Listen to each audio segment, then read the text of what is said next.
Hello from Kingfisher, Oklahoma. Today we're looking at 2 Chronicles 13 and 14. Abijah is king now of Judah, and he decides he's going to stand up and fight Jeroboam of Israel, retake some of the land, maybe perhaps solidify the kingdom, as his father kind of wanted to do, but God stopped him. Well, it turns out Jeroboam ambushes Abijah and overwhelms him with superior forces. But at this time, Abijah cries out to God to save them. And because Abijah and Judah are less sinful, not as brazen with their sin, I don't know. But God saves Abijah from defeat. And Israel, who definitely is doing the wrong thing, they've got 2 gold calves and one of the most evil kings of Israel history, Jeroboam, they lose. Israel loses and gets slaughtered by Judah. Judah is saved, and Abijah then grows in strength. And that's all we get. That's all we get out of this chapter 13 about Abijah. So we see that Ezra's continued narrative is really about the kingdom of Judah, the line of Judah, and how that goes. And he's kind of wiggling around some of the more difficult aspects of the kings that are there. Abijah, if you look over in 1 Kings 15, which we've already read, is evil. He has let go in the country. There are, Asherah poles and other items to false gods, fake gods, which his father and his grandfather set up and worshipped. And Ezra kind of skips over that. He doesn't give him a good report like he's about to give the next king, but he just kind of factually says, hey, historically this happened.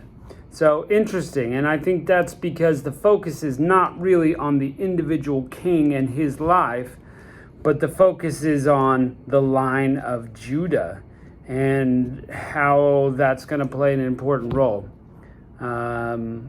We know from here that Jesus is going to come from this line. So that's going to be important. We know that God promised David through his line, someone would rule on the throne forever, Jesus Christ. So at the end, remember in the Hebrew scriptures, Chronicles comes last. And so to set up this line of Judah and then jump right into the Gospels, it makes sense. You've got the line of Judah, the kings, down to the final king, Jesus. That all kind of makes sense in that aspect. Now, we've done it a little different way in our modern Holy Christian Bible, and so we don't have that close proximity. And so maybe that's why it makes a little less sense. But nevertheless, here we are, we can connect the dots ourselves. So skips over the bad parts about Abijah, but he passes on, and Asa, his son, takes over. And Asa, our guy, he does great. He has 10 years of kind of quiet. He gets rid of the false gods out of the country and gets a great grade. And when the Ethiopians come to attack the land, God protects them. So when we're doing the right thing, God can protect us from things that might go otherwise. So, pretty awesome there. Let's jump into it. Chapter 13. Now in the 18th year of King Jeroboam began Abijah to reign over Judah. He reigned 3 years in Jerusalem. His mother's name was Micaiah, the daughter of Uriel of Gibeah, and there was war between Abijah and Jeroboam. And Abijah set the battle array with an army of valiant men of war, even 400,000 chosen men. Jeroboam also set in battle array against him with 800,000 chosen men, being mighty men of valor. So Israel has twice as many guys. So they're already out of luck. And, Abijah's only going to be here for 3 years, so no wonder it's a short story. And Abijah stood up on Mount Zemaraim, which is in Ephraim, and said, Hear me, thou Jeroboam, and all Israel. Ought ye not to know that the Lord God of Israel gave the kingdom over of Israel to David forever, even to him and his sons by covenant of salt? Yet Jeroboam, son of Nebat, the servant of Solomon, son of David, is risen up and rebelled against his Lord. So he's claiming the right. I'm a descendant of David and you're not. So get with us. And there are gathered in him vain children of Belial that have strengthened themselves against Rehoboam, the son of Solomon, when Rehoboam was young and tender-hearted and could not withstand them. And now you think to withstand the kingdom of the Lord in the hand of the sons of David. And ye be a great multitude, and there are with you golden calves, which Jeroboam made for God. So he's laying out all the reasons why you won't succeed. And have you not cast out the priests of the Lord, the sons of Aaron and the Levites, and made priests after the manner of the nations of other lands? So that whosoever cometh to consecrate himself, a young bullock and 7 rams, the same may be a priest of them that are no gods? Yeah, if you remember that in our last story, in Rehoboam's era, all the priests left Israel because they were worshiping false gods and they came over to Judah. But as for us, the Lord is our God, and we have not forsaken him, and the priests, and we minister unto the Lord, and they are the sons of Aaron, and the Levites that wait upon their business. And they burn unto the Lord every morning a burnt offering, sacrifices, and sweet incense, and shewbread they also set in order, and the pure table, and the candlestick of gold, and the lamps thereof, and they burned every evening, for we keep charge of the Lord our God. But you have forsaken him. And behold, God himself is with us for our captain, and his priests are sounding trumpets to cry alarm against you. O children of Israel, fight ye not against the Lord God of your fathers, for ye shall not prosper. But Jeroboam caused an ambushment to come out behind him, so they were before Judah, and the ambushment was behind them.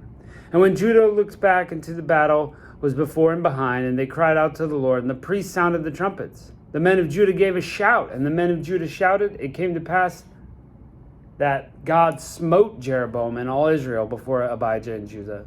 So they've got twice the people, but it doesn't matter because God is on their side. And the children of Israel fled before Judah, and God delivered them into their hand. And Abijah and his people slew them with a great slaughter. So there fell down slain of Israel 500,000 chosen men. 5/8 of their guys die in this battle. The children of Israel brought under at that time, and the children of Judah prevailed, because they relied on the God of their fathers. And Abijah pursued after Jeroboam, and took cities from him, Bethel with towns thereof, Jeshanah with towns thereof, and Ephraim with towns thereof. Neither did Jeroboam recover the strength again in the days of Abijah, and the Lord struck him, and he died. But Abijah waxed mighty. He married 14 wives, and begat 22 sons and 16 daughters. The rest of the acts of Abijah and his ways and his sayings are written in the story of the prophet Iddo. Chapter 14. So Abijah slept with his fathers, and they buried him in the city of David, and Asa his son raised in his place. And in his days the land was quiet 10 years. And Asa did what was right and good in the sight of the Lord his God. For he took away the altars of the strange gods and the high places, and he brake down the images and cut down the groves, and commanded Judah to seek the Lord the God of their fathers, and to do the law of the covenant. He took away all the cities of Judah, and the high places, and the images, and the kingdom was quiet before him. He's got the blessing of God on him. And they built fenced cities for Judah, for the land had rest, and he had no war in those years, because the Lord had given him rest. Then he said to Judah, let us build these cities, and make about them walls and towers, gates and bars, for the land is before us. Because we've sought the Lord our God, we have sought him, and he has given us rest on every side. So they built, and they prospered. And Asa had the army of men that bare targets and spears out of Judah, 300,000, and out of Benjamin that bare shields and drew bows, 280,000. All these men were mighty men of valor. There came against them Zerah the Ethiopian with a host of 1,000,000. Well, that's a 1,000,000-man army coming out of Ethiopia. That's pretty incredible. And 300 chariots, and came unto Marishah. When Asa went out after him, they set battle in array, the valley of Zephah at Marishah. And Asa cried out to the Lord his God, and said, Lord, it is nothing with thee to help, whether by many or few. Help us, O Lord our God, for we rest on thee, and in thy name go against the multitude. O Lord our God, let no man prevail against thee. This is the way to do it. You're overwhelmed? Go to God. Of course, you should do it all the time, but he's clearly overwhelmed. So the Lord smote the Ethiopians before Asa and before Judah, and the Ethiopians fled. And when Asa and the people were with him pursued them unto Gerar, and the Ethiopians were overthrown. And they could not recover themselves, for they were destroyed before the Lord and before his host, and they carried away very much spoil. And they smote all the cities around Gerar, for fear of the Lord came upon them. And they spoiled all the cities, for there was exceeding much spoil in them. They smote the tents and the cattle, and carried away the sheep and camels in abundance, and returned to Jerusalem. There you go. I guess the lesson of the story for us is, one, God's going to keep his line going, and all the way to Jesus we see that, and then Jesus is going to reign forever, but that we ought to serve God completely. We can't veer off to the side. That never works. King after king after king. Same problem. If we've got overwhelming odds, don't worry. If you go to God, you're going to be fine. So, there you go. Great morals to have from our stories. Thanks for joining us, and we'll catch you next time.